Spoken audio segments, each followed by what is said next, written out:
അമീസ് VX ആണ് variant. 2021 model, single owner, 43,000 kilometre. 43 genuine kilometre ആണ്. റീപ്ലേസോ ആക്സിഡൻറ്റോ ഇല്ല. കമ്പനി സർവീസ് ഹിസ്റ്ററി അവൈലബിൾ ആണ്. ഫസ്റ്റ് ടയർ തന്നെയാണ്, ടയർ മാറിയിട്ടില്ല.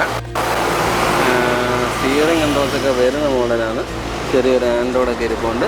നല്ല സീറ്റ് കവേഴ്സൊക്കെ ചെയ്ത് വൃത്തിയായിട്ടിരിക്കുന്നു. അതേപോലെ തന്നെ ഓട്ടോമാറ്റിക് വണ്ടിയാണ്. ഇതിന് മൈലേജ് എന്താണ്? മൈലേജ് 19. പെട്രോൾ അല്ലേ? പെട്രോൾ 19 കിട്ടും. ഓക്കെ, അറിയില്ല. 19 കിട്ടുമെന്നാണ് പറയുന്നത്. വണ്ടി കാണാനൊക്കെ നല്ല നീറ്റാണ്. ടയേഴ്സ് മാറേണ്ടി വരും. നല്ലൊരു അലോയ് വീൽസ് കിടപ്പുണ്ട്. ഓവറോൾ ആ രീതിയിൽ നോക്കിയാൽ വണ്ടി കാണാനൊക്കെ നീറ്റായിട്ടിരിപ്പുണ്ട്. എത്ര ചോദ്യം? 6,80. 6,80,000 രൂപയാണ് ചോദ്യം. വണ്ടി കൊള്ളാം, നല്ല നീറ്റായിട്ടിരിപ്പുണ്ട്.